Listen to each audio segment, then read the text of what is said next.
Hi అండి. ఈరోజు సొంటి ఛాయ్ చేస్తున్నాండి. సొంటి మిరియాలతోటి ఛాయ్.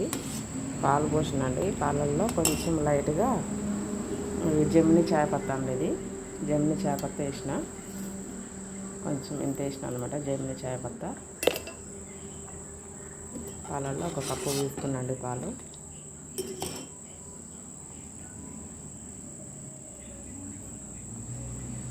వర్షాకాలం కదండి, కొంచెం దగ్గు లాగా వస్తుంది.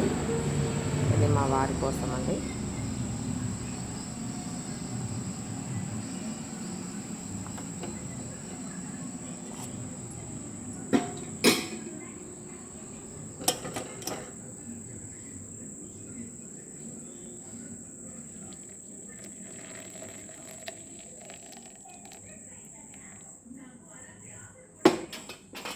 ఇది వడగట్టుకున్నాకనే ఇట్లా సొంటి మిరియాలు వేస్తే బాగుంటుందండి. ముందు వేసినామంటే విరిగిపోతాయి అన్నమాట, పాలు విరుగుతాయి.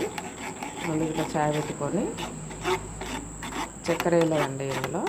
చక్కెర లేకుండా పాలు వల్ల కొంచెం చాయ్ పత్తి వేసిన అంతే అండి. ఇది మిరియాల పొడి అండి. ఒక 100 గ్రాములు తీసుకొచ్చేసి పౌడర్ చేసి పెట్టుకున్నాను అనమాట. మిరియాల పొడి ఇది వచ్చేసి శొంఠి పౌడర్ అండి. శొంఠి అంటే మనకు తెలుసు కదండి, అల్లాన్ని ఇట్లా వాళ్ళు మరి ఉడకబెడతారో ఏమో అండి, సున్నం లేసి ఉడకబెడతారంట.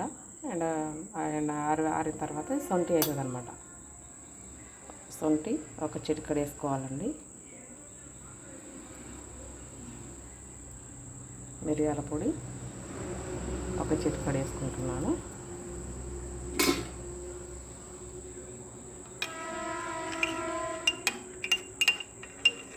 అంతే అండి.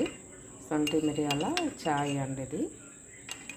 ఇంకా మరిగేటప్పుడు తులసి ఆకులు వేస్తే ఇంకా బాగుంటుందండి. నేనైతే వేయలేదు ప్రస్తుతానికైతే. ఇట్లనే కావాలని చెప్తే ఇట్లా చేసిన అంతే అండి. వర్షాకాలంలో ఇలా శొంఠి మిరియాలు కూడా మనం అందుబాటులో ఉంచుకుంటే చాలా మంచిదండి హెల్త్కి. ఇప్పుడు అంతా దగ్గులు జ్వరాలు అండి బాగా పనిచేస్తాయండి ఇవి.